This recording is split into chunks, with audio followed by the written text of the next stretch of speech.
10th board के लिए जो इम्पॉर्टेंट क्वेश्चंस मैं बता रहा हूँ उसी के क्वांटिटी में मैं आज RS अग्रवाल के कुछ सॉल्व्ड एग्जांपल्स को बता रहा हूँ।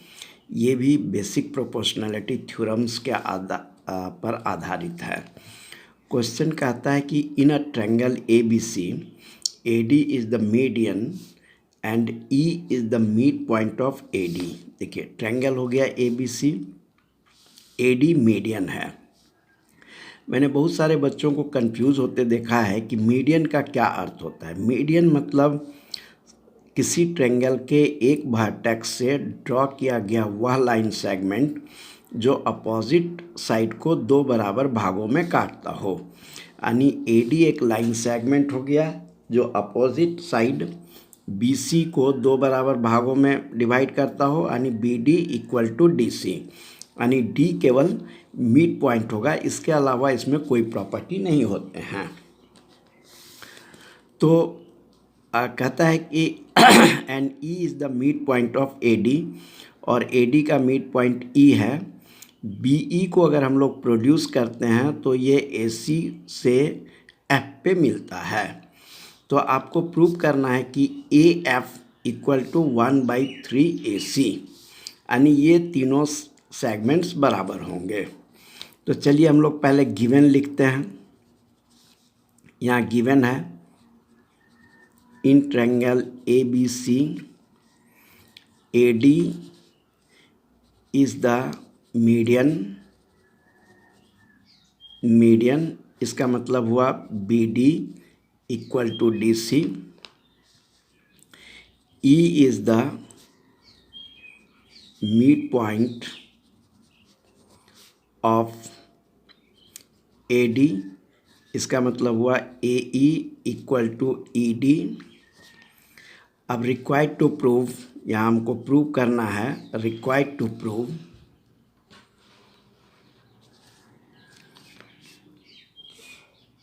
AF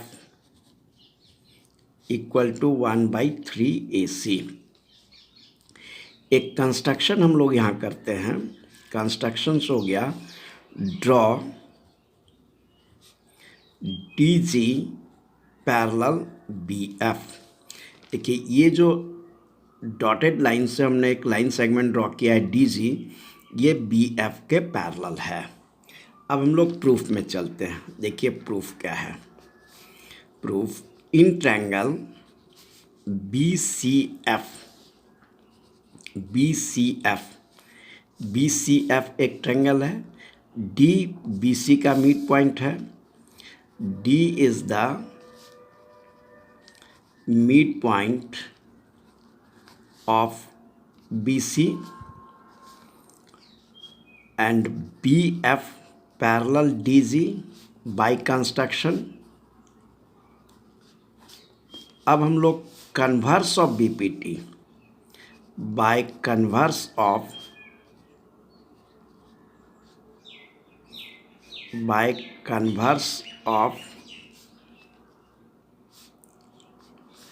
कन्वर्स नहीं, BPT से ही हम लोग प्रूव करते हैं। By BPT BD equal to DC, BD equal to DC है, तो BD by DC equal to FG by GC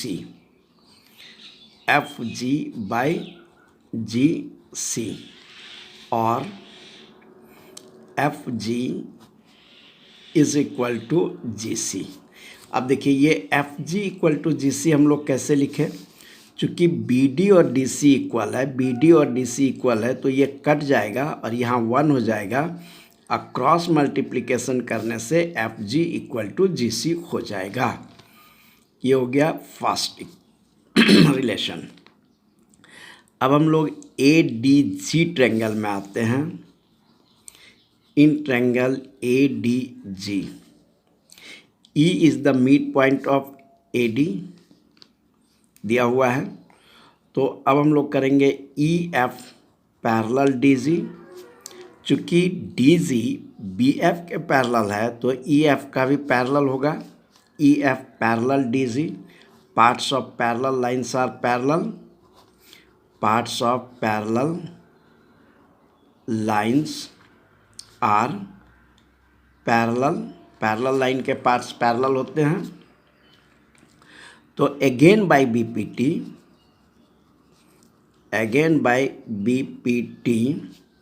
देखिए A F by F G is equal to A E by E D और A F equal to F G, देखिए A E और E D equal है, equal है since E is the mid point of A D given है, तो ये और ये कट जाएगा, 1 हो जाएगा। एफ जी को हम लोग राइट साइड में ले जाएंगे तो A F equal to F G हो जाएगा। अब देखिए ये फर्स्ट रिलेशन और सेकेंड रिलेशन से हम लोग लिख सकते हैं कि 10 A F is equal to F G is equal to G C. देखिए A F equal to F G and F G equal to G C, तो ये तीनों इक्वल हो जाएंगे। अब लिखिए A C equal to A F plus F G plus G C. A C equal to A F plus F G plus G C, ये तीनों हो गए। अब एफ जी और जी सी तीनों को अगर हम लोग दोनों को ए एफ से हम लोग रिप्लेस कर देंगे तो therefore A C equal to 3 A F. अब इसको इधर ले आइए, hence A F equal to 1/3 A C. 3 इधर आ जाएगा डिनोमिनेटर में तो बाय हो जाएगा। तो इस तरह से हम लोग प्रूव्ड लिखते हैं। तो ये पार्ट मेरा प्रूव हो गया। ये आर.एस. अग्रवाल के सॉल्व एग्जाम्पल में दिया हुआ है पेज नंबर 181 में। तो इस तरह से हम लोगों ने प्रूव किया कि ए एफ जो है वो ए सी का 1/3 है। कैसे? बीपीटी हम लोगों ने लगाया और पहले हम लोगों ने दिखाया कि F G equal to G C, फिर हम लोग दिखाएंगे कि A F equal to F G, यानी ये तीनों सेगमेंट्स इक्वल हो गया तो एक सेगमेंट जो है वो ए सी का 1/3 हो जाएगा। चलिए अब नेक्स्ट क्वेश्चन में चलते हैं हम लोग।